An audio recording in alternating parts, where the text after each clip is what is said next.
오늘 은혜 나누실 하나님의 말씀은 마가복음 11장 12절에서 18절까지 말씀입니다. 같이 한 목소리로 합독하겠습니다. 이튿날 저희가 베다니에서 나왔을 때에 예수께서 시장하신지라 멀리서 잎사귀 있는 한 무화과 나무를 보시고 혹 그 나무에 무엇이 있을까 하여 가셨더니 가서 보신즉 잎사귀 외에 아무것도 없더라. 이는 무화과의 때가 아니니라. 예수께서 나무에게 일러 가라사대 이제부터 영원토록 사람이 입에서 열매를 따먹지 못하리라 하시니 제자들이 이를 듣더라. 저희가 예루살렘에 들어가니라.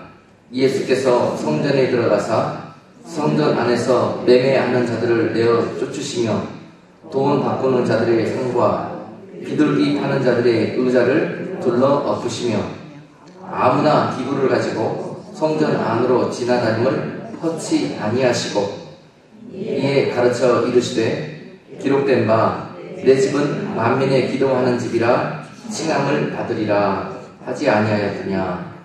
너희는 강도의 구려를 만들었도다 하시매 제사장들과 서기관들이 듣고 예수를 어떻게 멸할까 하고 꾀하니 이는 우리가 다 그의 교훈을 기이히 여김으로 그를 두려워함이니라. 아멘. 오늘 여러분들께 전해드릴 말씀은 주님이 이 땅에 다시 오신다면 찾으실 것들이 무엇들인가 하는 것들에 대해서 증거하도록 하겠습니다. 이제 어느덧 한 해가 저물고 다음 주면은 이제 성탄절 감사 예배가 드립니다. 그리고 나면 한 주일 후에 이제 올해가 마무리됩니다. 그러면서 더욱 2012년 한 해를 생각할 때 너무도 빨랐다. 정말 이제는 화살이 아니라 총알처럼 시간들이 흘러가고 있구나. 그러면서 더욱더 2011년도에 크리스마스 추리를 접어넣었던 기억이 엊그저께 같은데 또다시 저 추리가 등장하는 그런 모습을 보면서 그 인터벌이 점점 빨라지고 있다. 이것을 통해서 느끼게 되는 것이 주님 오신 성탄절 그리고 주님 다시 오실 새로운 그런 영적인 성탄절이 곧 오겠구나. 이렇게 빠른 속도로 성탄절이 오듯이 그 속도로 주님 오실 날이 멀지 않았구나 하는 것을 느끼게 되었습니다. 그리고 더욱더 영적으로 경각심을 갖게 되고요. 더욱더 이 시대에 우리가 무엇을 어떻게 준비해야 될 것인가에 대해서 묵상하던 중에 최근에 여러분들에게 이 3회에 걸쳐서 지금 이때 주님이 다시 오시게 된다면 우리들 속에서 무엇을 찾으실까 하는 그런 주제를 가지고 여러분들에게 메시지를 증거했었습니다. 물론 여러분 다 기억하시겠죠? 얼마 되지 않았으니까. 네. 첫 번째가 뭐였냐면은 주님이 이 땅에 가장 오셔서 먼저 찾으실 것들은 무엇이냐면 회개한 심령을 찾는다고 했습니다. 회개한 심령. 주님께서 가장 이 땅에 오셔서 제일 먼저 하실 일은 그토록 목마르게 애통하는 마음으로 자기의 삶을 회개하고 주님 앞에 부르짖는 주님의 이름을 부르는 자들께 제일 먼저 찾아오실 거라는 것입니다. 이것이 주님이 다시 오시는 목적이 될 것입니다. 그래서 첫 번째로 우리가 마태복음 9장 13절 나눴죠. 마태복음 9장 13절에서 너희가 가서 내가 긍휼을 원하고 제사를 원치 아니하노니 하신 뜻이 무엇인지 배우라. 내가 의인을 부르러 온 것이 아니요 죄인을 부르러 왔노라 하시니라. 주님께서 오셔서 말씀하시기를 내가 이 땅에 오신다면 의인을 부르러 올 것이 아니라 죄인을 부르러 올 것이다. 이렇게 말씀하셨는데요. 이 말만 언뜻 들으면 우리가 잘 이해하지 못합니다. 죄인을 무엇 때문에 부르러 오신가? 죄인을 책망하고 심판하시기 위해서 부르러 오시는가? 그렇다면 절대 그렇지 않다는 것입니다. 그거에 연결되어 있는 또 다른 부연 성경 말씀을 찾아본다면 누가복음 5장 31절로 32절 말씀입니다. 자, 나는 긍휼을 원하고 제사를 원치 아니하노라 하시는 말씀이 무엇인지 다시 이 구절에서 여러분들이 잘 생각해 보시길 바랍니다. 그리고 또 죄인을 부르러 왔다는 의미가 무엇인지 잘 생각해 보시기를 바랍니다. 예수께서 대답하여 가라사대 건강한 자에게는 의원이 쓸데없고 병든 자에게라야 쓸데있나니. 아멘. 내가 의인을 부르러 온 것이 아니요 죄인을 불러 회개시키러 왔노라. 할렐루야. 죄인을 불러 뭐하러 오셨다고요? 회개시키러 왔다는 것입니다. 그래서 한 사람도 어떻게 되기로요? 세상에 회개하지 못하고 멸망당하지 않도록 우리 주님께서 그들을 은혜를 주시고 말씀을 주셔서 회개시키고 깨끗하게 다시 씻으셔서 하늘로 데리고 가기 위해서 주님이 이 땅에 오신다는 것입니다. 이 일을 하시러 오시는 거예요. 그래서 우리 주님이 의원이십니다. 영적인 의원. 그래서 자신이 병들었다고, 자신이 연약하다고, 자신의 부족함을 하소연하고 주님께 나와 그것을 구하는 자들에게 주님께서 치유하시고 회개시키시고 영육간에 깨끗게 하셔서 만드셔서 그들을 데리고 가기 위해서 주님은 오십니다. 자, 이런 목적을 가지고 주님께서 가장 먼저 찾으러 오실 자들은 회개한 심령을 찾으러 올 터이니 여러분들도 제일 먼저 준비하실 것이 회개의 옷으로 정결하게 갈아입고 계셔라. 그리고 두 번째 증거한 말씀이 뭐였냐면 그 회개한 심령 속에 깨끗게 되어진 그리고 비워진 심령 속에 무엇을 준비해라? 받으니 그 주님을 향한 신랑 되신 주님을 향한 열정과 사랑으로 채워라. 할렐루야. 비워진 그릇 갖고는 주님 보기 힘듭니다. 대신에 그 비워지고 깨끗해 정결케 된 심령 속에 주님을 향한 불타는 사랑으로 무장해라. 채워나라는 것입니다. 그런 자들이 주님 오시는 그날에 가장 처음으로 영광 가운데 만나게 될 것이다. 그러면서 여러분들에게 비유를 한 가지 했습니다. 그것은 다윗을 만난 요나단의 심정이라고 했죠. 다윗을 보면서 다윗 가운데 있는 그 주님의 마음, 다윗이 이스라엘 백성과 하나님의 이름을 구원하기 위해서 자기의 생명도 마다하지 않고 그 어린 꼬마가 그 블레셋과의 전투에서 골리앗을 때려 눕히고자 나가고자 하는 그 마음, 그것이 또한 주님을 사랑하는 마음이에요. 주님의 이름을 지키고자 하는 마음입니다. 자, 그 사랑을 보고서 요나단이 그 사랑에 반해버린 거죠. 그러면서 자기에게도 정말 주님을 향한 사랑을 다윗에게 보고 그 사랑으로 완전히 녹아진 요나단은요, 다윗에게 자신의 모든 것을 막 내어줍니다. 자신의 사랑을 주고 마음을 주고 물질을 주고 아마도 자신의 왕자 자리까지도 다 내어주고 싶은 마음이 있었을 거예요. 그런 정도로 주님을 향한 사랑으로 준비하고 변화되어진 성도들은요, 주를 위해서 드리지 못할 것이 없는 그런 삶으로 예비가 되어진다는 사실입니다. 회개하고 주를 향한 사랑으로 무장한 여러분들, 주님을 위해서 하지 못할 일, 드리지 못할 그런 것들이 없을 정도로 주님을 향한 그런 준비된 마음, 한 방향으로 일심으로 주님을 사랑하는 마음 가지고 계신 분들을 주님 오셔서 찾으실 거라는 거죠. 왜냐하면 주님은 우리의 신랑 되시고 우리는 그분의 신부이므로, 자, 신랑이 오셔서 그 신부를 찾되 가장 자신을 사랑하고 생명을 다해서 사랑하는 그들을 가장 먼저 찾으실 거라는 것입니다. 오늘 이어서 여러분들에게 주님 오셔서 찾으실 것들, 이 땅에 주님 다시 오신다면 몇 번 여러분들에게 강조해서 말씀을 전하는 기억이 있습니다. 주님 다시 오신다면 어디로 가장 먼저 오실 것입니까? 그러면 오늘 본문 가운데서도 주님께서 예루살렘에 입성하셔서 어디로 가장 먼저 가셨습니까? 보았더니 성전으로 가장 먼저 가셨다는 거예요. 성전에 가서 둘러봤다는 것입니다. 뭘 찾기 위해서? 오늘 주님이 찾고자 하시는 그것들을 찾기 위해서 가장 먼저 어디로 갔다? 성전으로 갔다는 것입니다. 성전에 가서 그것들을 찾기 위해서, 회개한 심령들을 찾기 위해서, 오늘도 성전에서 정말 눈물 흘려 그들의 죄악된 삶을 회개하고 돌이키고 주님을 이름을 부르고 있는 자들을 만나주시기 위해서 성전으로 가셨고요. 또 그 성전 안에서 뭘 찾기 위해서? 그 사랑으로 인해서 열매 맺은 자들을 찾기 위해서. 오늘 무화과 나무의 비유를 통해서 설명하여 주시듯이 그 사랑으로 인해서 열매 맺은 성도들을 찾고 축복하고 상 주시기 위해서 그곳에 가신다는 것입니다. 그리고 반면에 또 한 가지 성전에 가신 이유가 있는데 그것들은 뭐 때문이냐면 그 성전에 있는 열매 맺지 못한 자, 악한 자들, 즉 1절에 증거했듯이 성전에 가면은 산자가 있고 죽은 자가 있을 것인데 이렇게 열매 맺은 산자들은 칭찬하시고 축복하시고 그들을 회복하시고 보상하여 주시기 위해서 가신 것이고요. 죽은 자들, 열매 맺지 못하고 악한 삶을 여전히 죄 가운데 살아가는 사람들을 어떻게 하겠다? 심판하기 위해서 가신다. 책망하기 위해서 그곳에 가신다는 것입니다.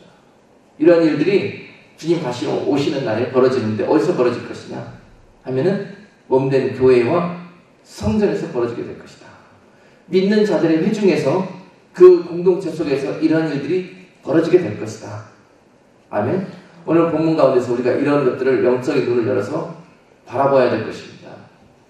그렇다면 주님 다시 오셔서 성전에 오셔서 자신을 사랑하고 생명처럼 자신을 사랑하는 자들을 찾으실 때에 어떤 자들이 그런 자들일까요? 어떠한 자들이? 바로 산자를 찾으실 것이고 열매를 찾으실 거라고 그랬는데 그들이 맺은 열매는 어떠한 열매냐? 봤더니 무화과나무 열매가 가지고 있는 비유, 그것은요 주님이 찾으신 열매는 정말 우리가 생각하기에 탐스럽고 보암직스럽고 상품까지가 아주 좋은 그러한 열매들을 당시에 찾으셨던 것이 아니라 어떤 열매를 찾으셨냐면은 무화과 나무의 그런 첫 열매. 당시 예수님께서 예루살렘에 들어가셨던 시기가 그 때가 오늘 성경 본문에서는 때가 굉장히 중요한 의미를 가지고 있습니다. 그 때가 언제였냐면 6월절에 가까운 즈음하는 시기였습니다. 6월절이 가까워서 많은 사람들이 예루살렘으로 모여가던 그런 시기였습니다. 그때 무화과 나무는 어떤 상태에 있냐면요, 그 겨울 동안에 아직 그 열매 맺지 못하고, 무화과 나무는 여름에 좋은 열매를 맺습니다. 추운 겨울에 열매 맺지 못하고 이파리만 아직 무성한 상태, 그 상태로 남아있게 됩니다. 그러나 6월절 시기쯤 하면은요, 이제 봄이 어엿하게 오기 시작하면서 작은 열매가 하나 맺히기 시작해요. 무화과에서 이제 열매가 맺히기 시작하는데 그것은 겨울에 아주 악조건 속에서 커나온 열매이기 때문에 아주 작아요. 그리고 상품 가치도 없어요. 그러나 이것이 무화과가 그 해에 맺은 첫 열매입니다. 첫 열매가 아주 크고 보암직스러운 것이 아니고 상품 가치가 있는 것이 아니고 이건 내다 팔 수도 없는 것들입니다. 근데 그때 무화과 사이에 보면은 이런 열매들이 하나씩 맺혀 있어요. 자, 이것을 가리켜서 히브리 말로 파게라고 그런다 그랬죠. 파게. 자, 그래서 이 열매들이 그 6월절 때 맺히는 열매입니다. 그러므로 주님께서 오늘 무화과 나무를 보시면서 찾으신 열매가 무엇이냐? 그랬더니 보암직스럽고 큼직하고 상품성이 있는 테에나라고 그러죠. 히브리 말로 테에나라고 합니다. 그런 열매들을. 그 테에나를 찾으신 것이 아니라 그 속에 있는 아주 보잘것없으나 그 엄동설 안에 아주 그 추위와 혹한 환경을 뚫고 맺혀진 그 파괴 열매를 주님께서 찾으셨다는 거죠. 여기에 중요한 영적인 의미가 있습니다. 영적인 의미가. 주님께서 찾으신 열매는 테에나 찾으신 것이 아니고 당시에 파괴를 찾으셨어요. 자, 무슨 말씀이냐? 주님이 오셨을 때 그 무화과 나무는 그러니까 성도의 어떤 신앙생활이라고 볼 수 있습니다. 어떠한 교회의 사역이라고 볼 수 있습니다. 미니스트리라고 볼 수 있고 신앙의 공동체라고 볼 수 있습니다. 믿음의 나라라고 볼 수 있어요. 자, 그런 가운데 거기에서 주님이 찾으신 것들은 그 무상한 이파리를 보는 것이 아니라 그 속에 있는 남들이 눈여겨보지도 않고 가치 있다고 여기지도 않는 첫 열매 파괴를 찾으셨다는 것인데, 그것은요 어떤 어려움과 환경에도 굴하지 않고 믿음을 지켜냄으로 말미암아서 그 믿음의 나무에서 열리는 아름다운 열매, 겉으로 보기에는 형편없지만 영적으로 이 아름다운 열매. 많은 사람들은 테에나가 더 가치 있다고 여기고 파괴는 가치 없다고 여기지만 주님 보시기에 테에나보다 파괴가 엄청난 가치를 갖고 있다는 거죠. 아멘. 감사하고 축복받고 좋은 환경 속에서 누가 열매 맺을 수 없습니다. 이때 열매 맺는 것은 누구나 할 수 있는 것입니다. 그러나 그 엄동설한 추운 혹한 환경 속에서 열매 맺기란 쉽지가 않습니다. 믿음 생활도 마찬가지입니다. 아주 어렵고 힘든 그런 환경 속에서 믿음을 지켜가면서 보암직스럽고 크지 않지만 작게나마 맺는 그 열매, 그것을 통해서 우리 주님이 얼마나 성도들의 영광을 받으시는지요. 할렐루야. 당시에도 열매 맺기 힘든 상황이었습니다. 겨울이었기 때문에. 마지막 때에도 주님 다시 오실 때에도 말입니다. 우리가 신앙생활하는 그 환경이 결코 호락호락하지가 않을 거예요. 영적으로 겨울과 같은 상황이 닥칠 거라는 것입니다. 근데 그 가운데서도 믿음을 지키면서 용기를 잃지 않고 꿋꿋하게 타협하지 않고 결국은 성령의 열매들, 믿음의 열매들을 맺어낸 성도들, 그 성도들을 주님 오시는 날에 기억하시고 찾으실 거라는 거죠. 아멘. 그러나 그들이 지고 있는 그 열매는 남들 보기에 아주 가치 있고 좋아 보이는 열매는 아니라는 거예요. 그러나 주님은 그것이 너무너무 귀하다는 거죠. 아멘. 때를 분별하고 있습니다.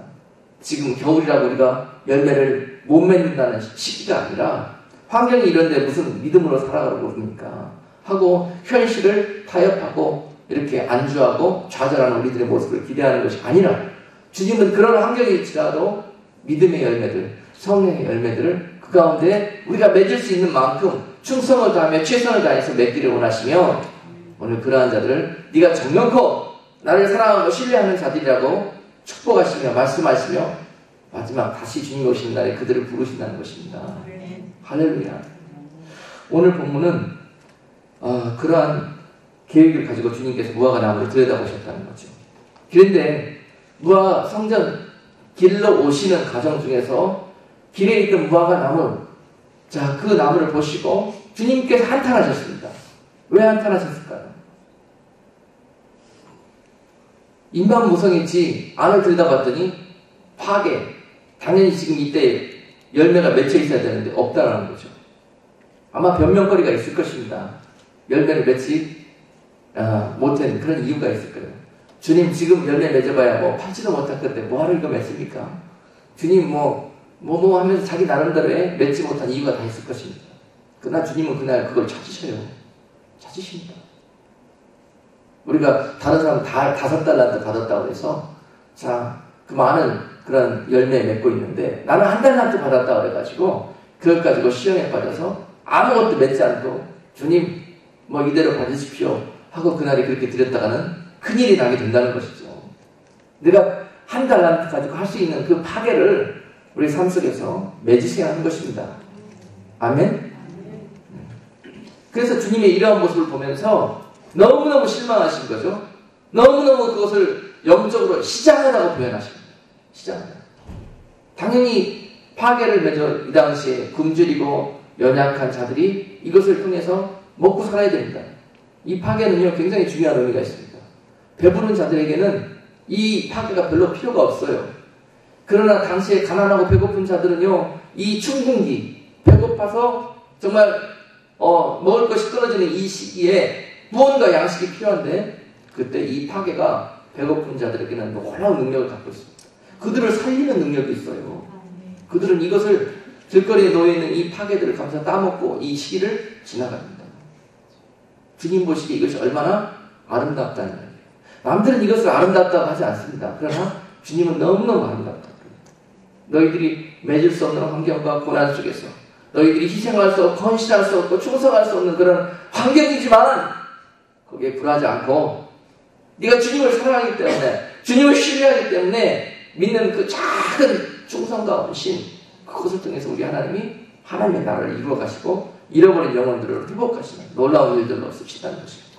이 일을 기대하시고 교회를 세우셨는데요. 성전을 세우셨는데요. 성도로 먼저 불러주셨는데요. 그 일을 배불러서 또는 게을러서 하지 못하고 지금 이렇게 남아있는 교회와 성도들을 보시고 주님이 한탄하신 거죠. 너무너무 시장하신 거죠. 이러한 열매가 없기 때문에.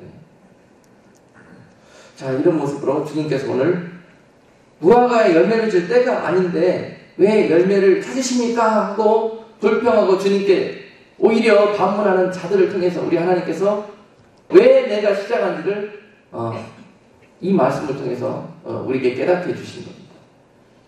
아시겠죠? 주님 다시 오시는 날에도 똑같은 일들이 벌어집니다. 똑같은 일들이. 배부르고 정말 모든 세상과 환경에 주님과 상관없이 타협하면서 사는 자들은 오늘 똑같이 이야기할 거예요. 주님, 때가 아닌데 어떻게 우리에게 열매를 찾으시고 물으실 수 있습니까? 이렇게 물어볼 수 있다는 거죠. 그러나 그들이 원하는 열매는 태어나였고 주님께서 찾으신 열매는 파괴였다는 것에 문제가 있는 것입니다. 자, 그렇습니다. 그래서 오늘 이러한 의미에서 영적인 열매를 맺었던 그러한 정말 배고프고 가난한 자들, 그러나 작은 일에 충성하면서 주님께 헌신했던 그러한 성도들을 찾으시는 반면에 성전에 오셔서 이러한 자들은 책망하십니다. 이러한 자들에게는 죽은 자들이라고 말씀하시면서 그들을 심판하시고 책망하셨어요. 어떤 자들이냐 봤더니요, 15절 이후에 나와 있습니다. 15절 이후에 보니까는 성전에 주님께서 와봤더니 어떤 자들이 있었던가. 제일 먼저 눈에 띄는 것이 성전에 들어가시니까 성전 안에서 15절에 매매하는 자들이 있더라는 거죠. 성전 안에 보니까 매매하는 자들이 눈에 띄고, 두 번째로 돈 바꾸는 자들이 눈에 띄고 있습니다. 그 다음에 세 번째로 비둘기 파는 자들, 세 부류가 주님의 눈에 들어왔습니다. 자, 이 사람들이 눈에 들어온 이유가 뭡니까? 칭찬하기 위해서, 주의 일에 열심히 하고 충성하고 있다고 상 주시기 위해서 그들을 바라보셨을까요? 아니죠. 네, 이것은 영적으로 교회와 성전이 어떤 상업주의나 세속주의, 인본주의로 물들어 있는 그런 모습입니다. 그렇죠? 이것을 성전에 오셔서 책망하신다는 거예요. 마찬가지로 주님 다시 이 땅에 오실 날에도 그러한 자들을 상 주시고 이러한 자들을 벌하시기 위해서 오신다는 거죠. 교회가 깨어있어야 되는 부분입니다. 엄밀하게 이 부분을 잘 영적으로 살피셔서 교회가 준비되어야 하는 모습이에요. 그들은 아무 생각도 없이 이런 일들을 저질고 있는데 이것은 주님 보시기에 엄청난 죄였다는 거죠. 성전 안에서 매매하는 자들은 상거래가 이루어지고 있다는 것입니다. 성전 안에서 예배하러 오는 것이 아니라 세상적인 유익을 구하러 오는 자들, 이런 자들이 있는 교회가 이것이 또 이러한 마켓이 되어져 있다는 것, 이게 주님 오신 날 엄청 책망받을 거예요. 그리고 매매하는 자들뿐만이 아니라 돈 바꾸는 자들은 뭡니까?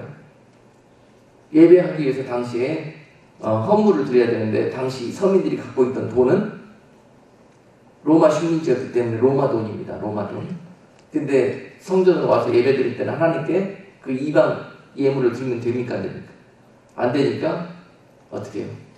이스라엘 돈으로 바꿔서 드려야 되죠? 그러니까는 환전서가 필요한 겁니다. 그래서 교회에 와갖고 이것을 로마 돈을 이스라엘 돈으로 바꿔서 헌금해야 되니까요. 그렇죠? 그렇다면 교회 안에 이 환전서가 있는 거죠. 그런데 뭐가 문제냐? 돈 바꿔주는 게. 바꿔주면서 차액을 남겨요. 차액을. 거기서 고리 대금을 뜯고 하여튼 거기서 이윤을 남겨서 이걸로 장사한다는 거죠. 이것이 문제라는 것입니다. 마지막 때 교회가 경계하는 모습이에요. 경계해야 되는 모습. 그리고 또 한 가지 책망한 것이 비둘기 파는 자들 책망했죠. 비둘기 파는 자들은, 비둘기는 성전에서 제물로 드릴 때 어떤 사람들이 드렸냐 하면은요, 아주 가난하고 소외된 자들, 그들이 예물 구할 것이 없어서 비둘기라도 그렇게 잡아서 드렸어야 됩니다. 그런데 돈이 없는 자들이 예물이 없어서 예배드리지 못하니까 그 법을 하나님께서 주신 거잖아요. 그런데 그 비둘기 살 돈도 없어서 어떤 사람들은 어떻게 했더라? 가서 집에서 비둘기 키우던 걸 가져오고 산에 가서 비둘기를 잡아오고 해서 그것을 제물로 드린다는 거죠. 그런데 성전에서 이러한 사람들을 어떻게 막았다? 안 된다는 거죠. 너희들이 가져온 것은 때가 묻고 부정하다는 거예요. 그러니까 우리가 여기서 정결한 비둘기를 여기서 다 키워놓은 게 있으니까 드리고 싶으면 이거를 사서 드리라는 거죠. 이런 짓을 교회에서 하고 있었다는 거죠. 주님께서 이걸 와갖고 엄청나게 책망했습니다. 오늘 엄청나게 책망했다는 증거가 상을 다 뒤집어 엎어버렸어요. 돈 바꾸는 자들, 비둘기 파는 자들, 이런 자들의 상을 다 뒤집어 엎어버렸어요. 주님께서 이렇게 진노하셨던 것은 복음서에서 찾아보기 힘듭니다. 그만큼 이런 부류를 책망하셨고, 동일하게도 주님 다시 오시는 그날에 이러한 모습으로 남아있는 성도, 이러한 모습으로 남아있는 교회를 상을 둘러엎듯이 그들을 책망하시면서 그들의 모든 영적인 삶을 둘러엎어버리실 거예요. 엄청난 일이 벌어집니다. 그래서 이런 일들을 우리가 경계해야 되는 거예요. 그리고 성전에 오셔서 네 번째로 책망하셨던 부분이 있습니다. 16절에 보니까 아무나 기구를 가지고 성전 안으로 다님을 허치 아니하였다. 많은 사람들이 성전에 와서 하나님의 것과 하나님의 임재를 구별하지 못하고 거룩을 지키지 못했다는 거죠. 마음대로 했다는 것입니다. 마음대로 편의주의로 또는 하여튼 세속주의로 교회가 인본주의예요. 사람이 좋아 보이는 것은 하나님의 법에 상관없이 마음대로 했다는 거죠. 이건 하지 말라. 하나님께서 구별한 것들을 무시했다는 것입니다. 당시에 이런 일들이 벌어졌고, 또한 이때에도, 마지막 때 주님 다시 오실 때에도 교회와 또 성도들이 거룩을 지키지 못하는 자들을 책망하신다는 거죠. 하나님께서 하지 말라는 것들, 그리고 지키라는 것들, 이런 것들을 엄격하게 지켜내는 성도, 회개한 심령과 함께 거룩한 성도들을 주께서 칭찬하시고 찾으실 것입니다. 오늘 그런 모습이 본문 가운데 나오고 있는 것이죠. 그리고 사람들을 책망한 그룹들이 있습니다. 그리고 교회에서 또 한 가지 책망받을 교회의 모습, 17절에 나옵니다. 17절에 하나님께서 성전을 세우시고 교회를 세우신 목적이 내 집은 만민의 기도하는 집으로 세우시기 위해서, 정말 많은 주님을 만나고 주님을 사랑하는 자들이 나와서 기도하고 예배하는 곳으로 이곳을 세우셨는데 불구하고 그들이 예배하러 기도하러 나오지 못하도록 막는 무리들이 있다는 거죠. 자, 막는 교회가 있다는 거죠. 그리고 자기들이 원하는 정말 보암직스럽고 탐스러운 성도들만 들어오게 하고 그들만을 성도라고 인정하는 그런 교회의 모습들. 주님이 엄청 책망하는 그런 교회의 모습입니다. 교회는 만민이 누구나, 없는 자나 비난자나 천한 자나 다 나와서 상처받은 자나 병든 자나 미친 자나 귀신 들린 자나 다 나와서 주님의 은혜를 받고 주님으로 인해서 다시 거듭나는 그런 곳이 되어져야 되는데 불구하고 그들은 그렇지 않았다는 거죠. 이방인들 다 배척해버리고 다 하나님 자기들 보기에 보암직스럽지 않은 것들은 다 막아서고 결국은 그들의 그런 악한 모습은요 주님까지도 막아서더라는 거죠. 자기들이 원하는 소리 안 하는 사람들을 다 배척해버립니다. 설령 하나님이라도 주님이 지금 성전에 오셔서 그들을 책망하죠. 다 둘러엎으시고 자 그들을 책망합니다. 이렇게 하라고 그랬는데 왜 너희들은 지금 강도의 구조를 만들어 놓고 있느냐. 하나님의 집을 왜 강도들이 모여서 사람들을 유린하고 피를 빨아먹고 저들을 지옥불로 떨어지는 그런 영적인 강도의 불을요 하나님의 거룩한 성전을 타락시켜 놓았느냐 하고 책망했을 때 그들은 그 하나님의 책망의 말씀까지도 듣기를 거부하는 거죠. 그리고 어디까지? 그 하나님을 죽여버리겠다. 오늘 그들이 그렇게 말하잖아요. 18절에 보니까 제사장들과 서기관들이 듣고 그 주님의 말씀을 듣고 예수를 어떻게 멸할까 하고 꾀했다고 그랬잖아요. 예수를 어떻게 멸할까. 참 교회의 주인이 예수님이고 주인 대신 예수님이 오셨고 또 다시 오실 것인데 주인이 오셨음에도 불구하고 종들이 이러한 모습으로 서 있다는 겁니다. 주인도 알아보지도 못하고 오히려 주인을 내쳐버리고 자기네들이 그 유업을 다 차지하려는 악한 모습. 당시에 처음 주님 오셨을 때 교회의 모습이었고 다시 주님 오시는 날에도 동일한 이런 모습들이 벌어지게 될 것이다. 그러나 주님은 이러한 모습에서 파괴처럼 이러한 세태에 물들지 않고 믿음을 지켜가는 교회, 파괴처럼 첫 사랑과 첫 열매를 지켜 열매 맺는 교회 성도들을 찾으시고 축복하실 거라는 거예요. 오늘 이 말씀을 통해서 소망을 얻기를 바랍니다. 여러분들 지금 잘하는 겁니다. 다른 사람들은 세속주의나 편의주의나 그런 틀에 박힌 형식주의, 종교주의 그런 모습으로 당시의 유대인들처럼 신앙 생활하고 있는 자들이 이때에도 얼마나 많이 있습니까? 그러나 당시에 정말 가난하고 없어 배고프고 정말 소외된 삶을 살고 오직 주님만이 나의 이러한 삶을 만족시키시며 다시 소생시켜 주실 분이 또 없다. 그러면서 메시아를 기다렸던 그런 더 가난한 사람들, 그런 사람들이 주님을 만났듯이 오늘 이 시대에도 영적으로 교만하지 않고 배부르지 않고 가난한 심령이 되어서 겸손한 마음으로 주님을 기다리는 성도들, 그 주님을 기도하며 갈망하는 성도들이 주님을 만나게 될 것이라는 사실입니다. 이런 자들이 산자요, 저 허망한 죽어가는 무리들을 형식주의, 율법주의를 쫓아가는 자들이 바로 죽은 자들입니다. 저들은 절대 죽었기 때문에 열매 맺을 수 없는 것입니다. 그러나 여러분들은 예수의 생명으로 인해서 그 안에서 지금도 그 생명이 자라나고 있는 줄로 믿습니다. 그 첫 열매, 파괴, 그것이 영적으로 얼마나 귀하고 축복이 있는지 몰라요.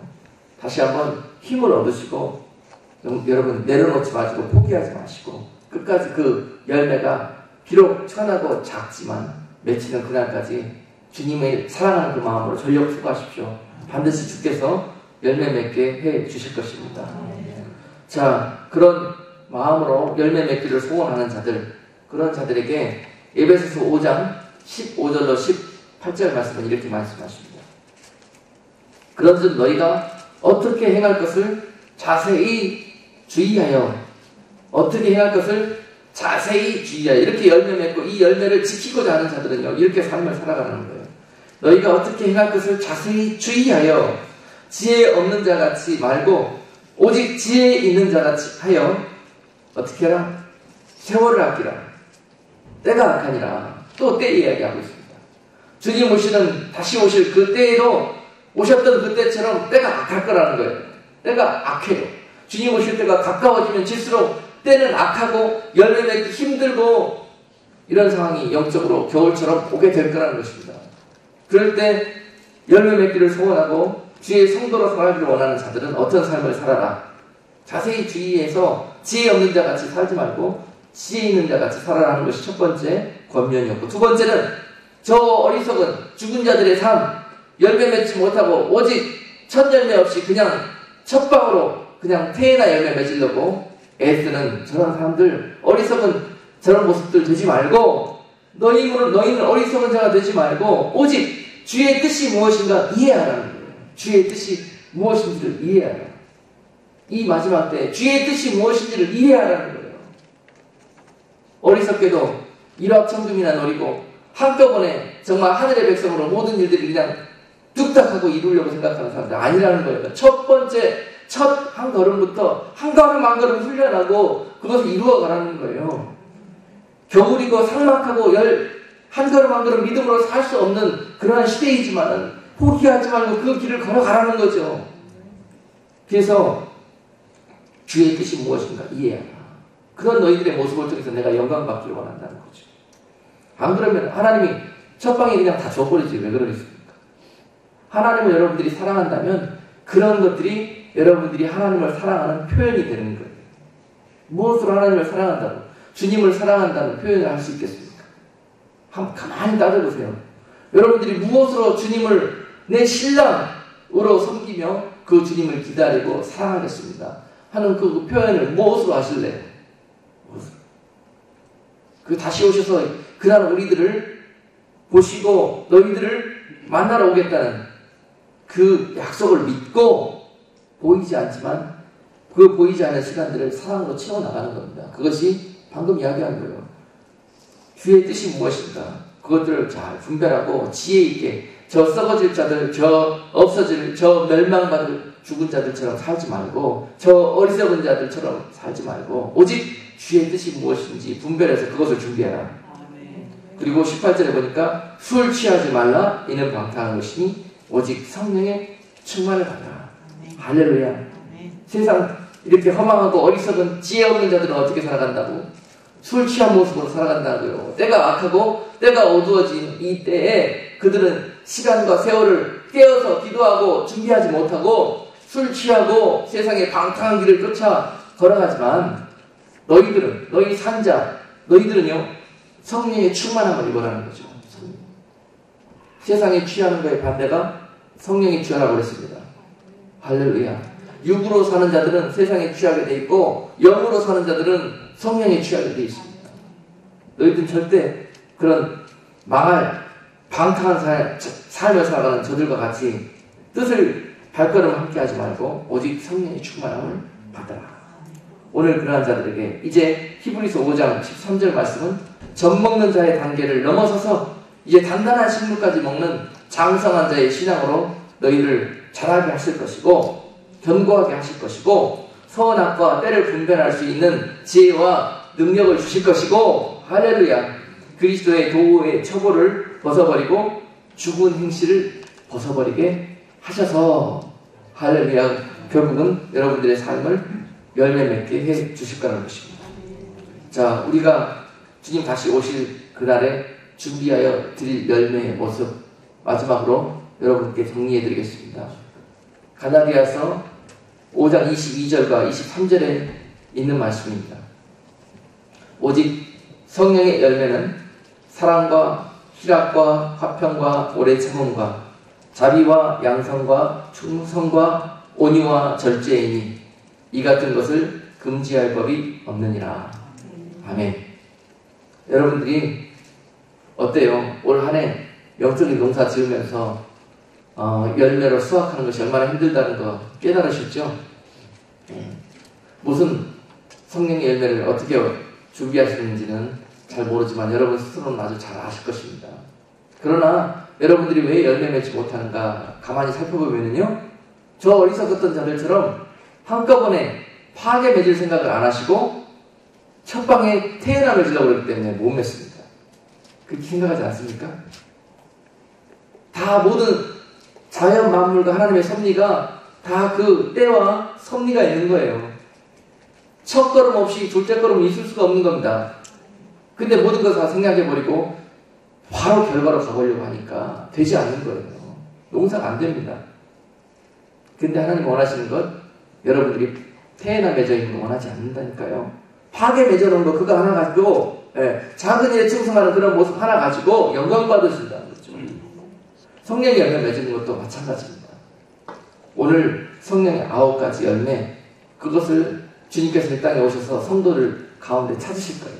그 찾으실 때 파괴의 모습을 찾으신다는 겁니다. 오늘 여러분들이 맺어야 될 그 성령의 열매, 만약에 여러분들이 사랑의 열매를 맺어야 된다면 어떻게 맺는다고 했습니까? 사랑의 열매를 맺기를 원하실 때 그 열매 맺는 것 자체도요, 여러분들이 맺는 거 아닙니다. 여러분께 올해에는 하나님께서 성령의 열매를 주시기 위해서, 특별히 사랑의 열매를 주시기 위해서 여러분들이 성령께서 인도하여 가신다는 거죠. 깨닫게 해주시고 그리고 난 다음에 그 길로 인도하는데, 인도할 때는요, 여러분들이 원하는 것처럼 그렇게 일이 되어지지 않아요. 성령께서 어떤 일들을 하시냐 그러면은 여러분들이 사랑할 수 없는 사람들만 삶 속에서 자꾸 만나고 붙여줘요. 계산되는 사람들만. 그러면서 어떻게 하라고요? 한번 네가 품어봐라. 한번 네가 사랑해봐라. 왜냐? 여러분들은 하나님 왜 나한테 사랑하신다면서 저런 사람들 만나게 해주시고 저런 아주 불편하고 나한테 불이익만 주는 사람을 만나게 하나요? 그리고 그런 생각 가질 수 있잖아요. 그리고 그건 하나님의 뜻이 아니라고 생각합니다. 근데 그거 하나님께서 인도하신 뜻입니다. 왜냐하면 여러분 축복하고 열매 맺게 해주시기 위해서. 그들은 도구입니다. 도구. 그래서 여러분들이 그를 품을 때 그때 열매가 맺히는 거예요. 작은 열매가 그때 맺히는 겁니다. 그러니까 그런 사람들이 내 인생에 나타났다 그러면 어떻게? 주여 감사합니다. 열매 맺을 수 있는 찬스 주셔서 감사합니다. 주여 왜 이런 작자 만나게 해주셨습니까? 그래서 내가 내 돈 홀라당 다 사기당하게 만들었습니까? 하고 원망할 수도 있겠으나 이렇게 영적으로 승화시키는 성도들을 통해서 하나님이 보석처럼 생각한다는 것입니다. 그리고 하나님을 인정했을 때 그 손해와 그 모든 여러분들이 불편했던 것들도 열매 맺는 순간 끝납니다. 주님 오셔서 어떻게 화가 복이 되는 역사로 축복해 주신다는 거죠. 영광의 상처고 영광의 영장입니다. 절대 손해본 것이 아닙니다. 그것으로 인해 육적인 것은 손해가 나고 버려진 것 같지만 영적으로 여러분들은 엄청난 축복을 받게 된다는 거죠. 이렇게 열매 맺는 것입니다. 열매는 이렇게 맺는 거예요. 내가 깎여지고 썩어지고 아파하면서 맺는 거라는 것입니다. 그 정말 겨울과 같은 그런 환경들 초월해 가면서 그렇게 맺는 거라는 거죠. 그래서 절제라는 열매를 맺기를 원하실 때는 어떻게 하겠습니까? 네. 나에게 정말 절제는 참고 인내하는 거잖아요. 막 그냥 달려가고 싶고 막 하고 싶고 막 그런 일들 거예요. 눈에 막 콕콕 나타납니다. 그냥 그렇게 우리가 푸닥거리는 우리들을 통해서 하나님께서 절제 열매를 맺게 하실 때가 있다는 거죠. 베드로후서 1장 보면은 믿음의 열매보다 훨씬 더 하나님께서 귀하게 생각하시는 하이어 레벨의 열매가 절제예요. 인내와 절제, 경건의 열매. 자, 그것을 허락하실 때, 야, 너는 믿음도 있고, 나를 사랑하는 모습도 있고, 다 좋은데, 그거 하나만 딱 고치면 되겠다. 그럴 때 하나님이 그런 영적인 농사를 여러분들에게 지셔요. 너는 제발 좀, 그 발걸음을 내가 인도하는 대로 좀 쫓아와 줘. 나 좀 앞서가지 말고. 제발. 부닥거리지 말고 좀 쫓아와. 내가 너를 핸들링할 수 있도록 좀 내 컨트롤을 받아. 이렇게 하시면서 여러분들에게 절제 열매를 맺게 해주신다는 거죠. 그럴 때 어떨 때는 자꾸 다 하는 것 같고 다 될 것 같고 해서 기도도 안 해보고 막 달려가고 그 일 해버리고 하면서 낭패당하게 해요. 자꾸. 봐봐라. 나한테 기도 안 하고 네 생각으로 먼저 달려가더니 어떻게 되더냐. 그러면서 자꾸 시행착오하고 깨닫게 해주시면서 그렇게 절제 열매를 맺게 해주시는 거예요. 아멘? 충성의 열매 어떻게 맺게 하겠습니까? 충성의 열매. 예를 들어서 교회 안에 적어보십시다. 남들 이 일을 다 안 하려고 다 발뺌해요. 모른 채 하고 외면해요. 꼭 교회에서 또 하나님의 사역에서 필요한 일이에요. 누군가는 이 일을 해줘야 돼요. 그런데 별로 드러나지도 않고 이거 하면은 엄청나게 힘들고 고생할 것 같아요. 그리고 남들이 알아줄 것 같지도 않아요. 그래서 별로 나서는 사람이 없어요. 그런데 웬걸 나한테는 이 일이 하고 싶은 생각이 딱 드는 거죠. 성령의 인도하심입니다. 그래서 그거 하면은 어떻게 되겠어요? 열매 확 생기겠습니까? 바로 안 생겨요. 여러분들이 그걸 기대하니까 자꾸 열매 맺지 못하는 거예요. 어려워요. 그거 시작하면 당연히 힘듭니다. 고난이 찾아오고 남들 안 보는 데서 누울 수밖에 없어요. 당연히 그러는 겁니다. 그런데 그것을 주님을 사랑하기 때문에 주님께서 원하시기 때문에 이까이것 아무것도 아니야. 나는 할 수 있어. 그러면서 이겨내고 참아내고 결국 열매 맺을 때 그때 충성의 열매가 맺는 겁니다.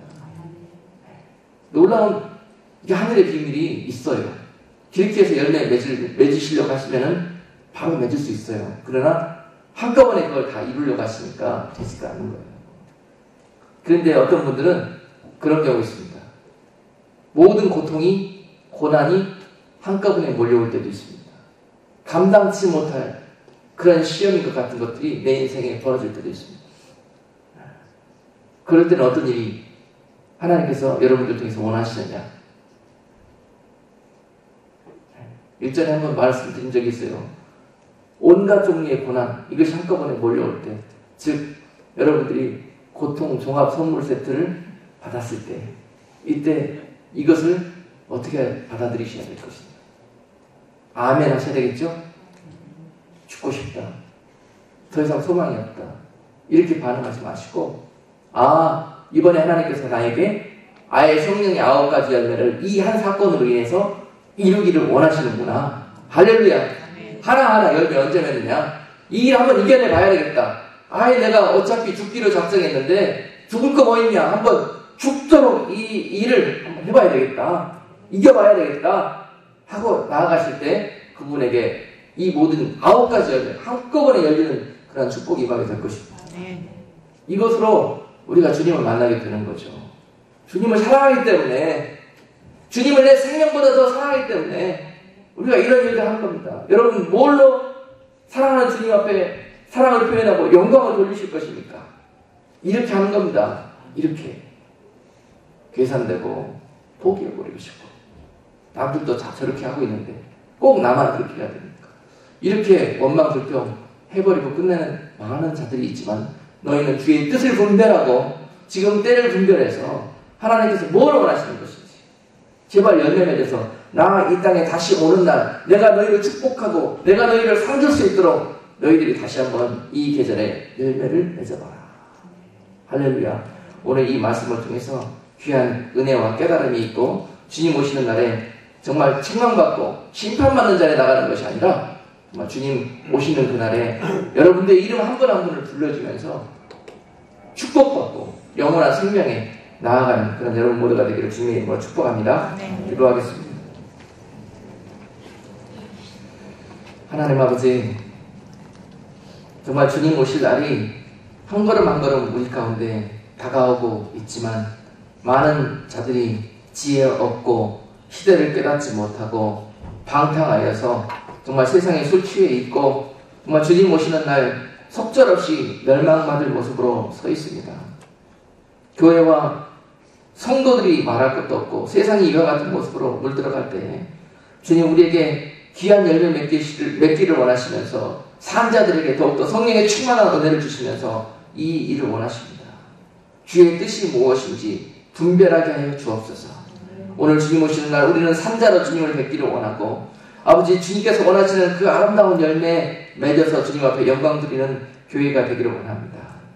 오늘도 성령의 충만한 은혜로 기름 부어 주셔서 이러한 삶을 믿음으로 살아갈 수 있도록 온 교회와 온 성도들을 은혜 가운데 붙들어 주옵소서. 예수 그리스도 이름으로 감사하며 기도드리옵나이다. 아멘.